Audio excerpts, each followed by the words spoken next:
ലോക്സഭാ തെരഞ്ഞെടുപ്പ് പ്രചാരണത്തിന് സിപിഎം നടപ്പാക്കുന്നത് ചെങ്ങന്നൂർ മോഡൽ. പ്രചാരണ പ്രവർത്തനത്തിനായി ഒരു പാർട്ടി അംഗത്തിന് 10 മുതൽ 15 വീട് വരെ നൽകി കൂടുതൽ വോട്ട് നേടുകയാണ് ലക്ഷ്യം. ഇതിനായി മുഴുവൻ പാർട്ടി അംഗങ്ങൾക്കും സിപിഎം ചുമതല നൽകി. ചെങ്ങന്നൂർ ഉപതെരഞ്ഞെടുപ്പിൽ സിപിഎം സ്ഥാനാർത്ഥി സജി ചെറിയാൻ റെക്കോർഡ് ഭൂരിപക്ഷത്തിന് വിജയിക്കാൻ പ്രധാന കാരണങ്ങളിലൊന്ന് പ്രചാരണ രീതിയിലെ പുത്തൻ പരീക്ഷണമാണെന്നാണ് പാർട്ടി വിലയിരുത്തൽ. ഒരു പാർട്ടി അംഗത്തിന് 10 വീടുകളിലെ പ്രചാരണ ചുമതല നൽകി. തെരഞ്ഞെടുപ്പ് വരെ നിരന്തര സന്ദർശനത്തിലൂടെയും മറ്റും വോട്ടുറപ്പിച്ചു. ഇതിന്റെ ഫലമായിരുന്നു UDFന് സ്വാധീനമുള്ള മണ്ഡലത്തിൽ 20,956 വോട്ടിന്റെ വിജയം. ഇത്രയധികം ഭൂരിപക്ഷം സിപിഎം പോലും പ്രതീക്ഷിച്ചിരുന്നില്ല.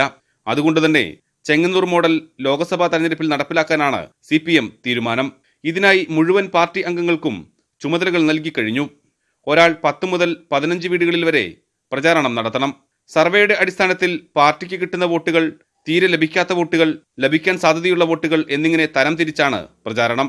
പാർട്ടിയുടെ ഉറച്ച അനുഭാവികളുടെ വീടുകളിൽ സാധാരണ സന്ദർശനം മതി. മറ്റു വീടുകളിൽ നിരന്തര സന്ദർശനത്തിലൂടെ ചുരുങ്ങിയത് ഒരു വോട്ടെങ്കിലും ഉറപ്പിക്കാൻ ശ്രമിക്കുകയാണ് ലക്ഷ്യം. ഇതിലൂടെ കൂടുതൽ സീറ്റുകൾ നേടാൻ കഴിയുമെന്ന് സിപിഎം കരുതുന്നു. ചെങ്ങന്നൂരിൽ പരീക്ഷിച്ച് വിജയിച്ച മാതൃക പാർലമെന്റ് തെരഞ്ഞെടുപ്പിൽ വ്യാപകമാക്കുമ്പോൾ മികച്ച വിജയം നേടാമെന്ന കണക്കുകൂട്ടലിലാണ് സിപിഎം. പ്രസാദ് ഉടുമ്പിശ്ശേരി, ന്യൂസ് 18, പാലക്കാട്.